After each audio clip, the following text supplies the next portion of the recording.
Assalamualaikum warahmatullahi wabarakatuh. Bertemu lagi dengan saya Pak Ruli di mata pelajaran dasar-dasar kreativitas. Kali ini kita akan belajar tentang bab 5, yaitu menerapkan prinsip-prinsip kreativitas.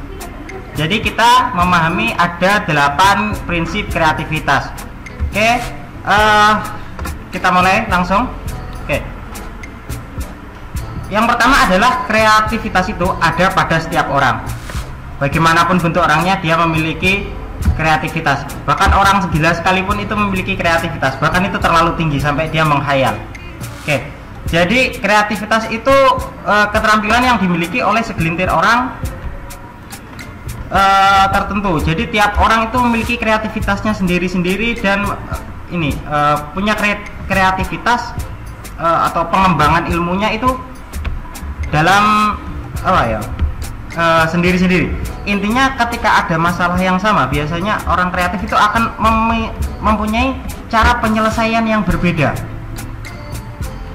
Dan hal inilah yang menjadikan manusia itu spesial. Jadi tidak seperti makhluk lainnya, kreativitas atau daya kreatif dari seseorang, dari manusia itu membuatnya bisa menyelesaikan berbagai masalah, mencari solusi untuk berbagai problem yang ada. Selanjutnya adalah kreativitas adalah paradoks. Paradoks itu berarti kontradiktif atau berlawanan. Kalau kalian pahami, sesuatu yang lurus itu biasanya terlihat elegan, terlihat keren, tapi kreativitas itu mengacaukan semuanya. Jadi dari perubahan itulah muncullah suatu ide baru yang terlihat lebih bagus. Contoh sederhana adalah pada desain grafis. Jika kalian lihat di sana sangat jarang ada garis yang lurus-lurus, mesti ada sebuah lengkuan-lengkuan. Jadi lengkuan-lengkuan itulah yang mempunyai estetik atau daya keindahan tersendiri.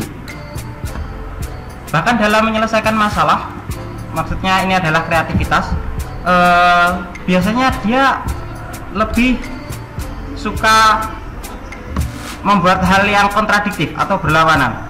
Jadi untuk menyelesaikan masalah, dia punya sesuatu yang biasanya orang lakukan dia nggak lakukan, tapi dia punya solusi tersendiri yang lebih efektif. Nah, setelah itu kreativitas itu bersifat membangun. Jadi kreativitas menghasilkan sesuatu, menyelesaikan sesuatu, lalu membuat perbedaan. Selanjutnya adalah kreativitas adalah keberanian.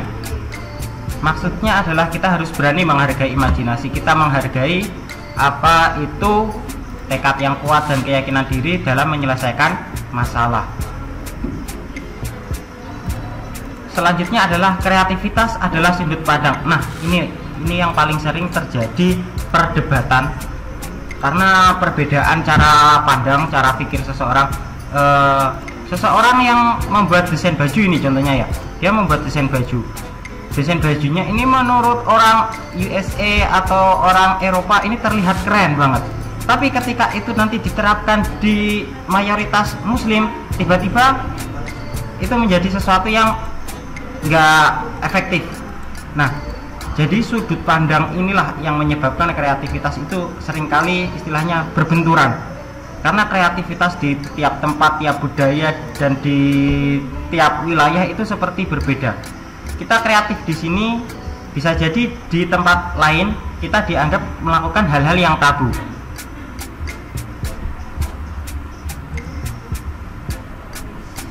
Nah, jadi ini kita bisa melihat dan berpersepsi adalah dua hal yang berbeda.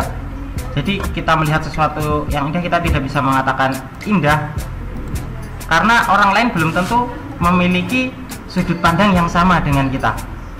Beberapa orang ketika melihat lukisan Mona Lisa itu tercengang, harganya sampai triliunan rupiah. Tapi ketika kita orang yang nggak paham seni melihat lukisan Mona Lisa, ya biasa aja gitu. Tapi ketika orang yang punya daya seni tinggi melihat lukisan itu sangat wow gitu. Nah, itu perbedaan dari sudut pandang. Orang yang kreatif memiliki kemampuan yang baik untuk memandang segala sesuatu dengan cara yang baru. Inilah yang paling penting, terutama untuk jurusan perfilman dan seni musik. Lalu kreativitas dapat dimunculkan atau dimatikan. Jadi lingkungan itu adalah faktor utama pemberi kreativitas. Jadi ketika kamu ada di tempat di mana kamu tertekan, otomatis kreativitasmu juga pasti tertekan. Yang ada hanya depresi. Setelah itu selain lingkungan ada aturan. Nah, ini tadi yang sudah kita bahas. Jadi kreativitas itu terbentur oleh aturan di tempat atau wilayah tertentu.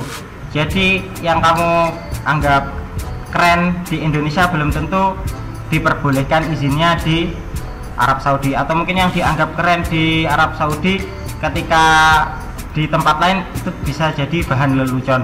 Jadi seperti itu. Kreativitas itu bisa dimunculkan atau dimatikan. Bahkan pada Dark Age, di mana itu adalah apa ya istilahnya sisi kelam sejarah dunia, kreativitas itu benar-benar dimatikan. Orang tidak boleh berpikir kritis, tidak boleh berpikir kreatif. Jadi mereka harus mengikuti apa yang tertulis pada Alkitab Injil waktu itu. Itu adalah Dark Age. Jadi ilmu pengetahuan itu dilarang, berkreasi dilarang. Jadi apapun yang kamu lakukan harus sesuai dengan Injil. Itu terjadi sampai beberapa dekade, makanya disebut Dark Age. Jadi kreativitas saat itu benar-benar dimatikan. Bahkan waktu itu Galileo Galilei itu juga dipenjara gara-gara dia berkreasi.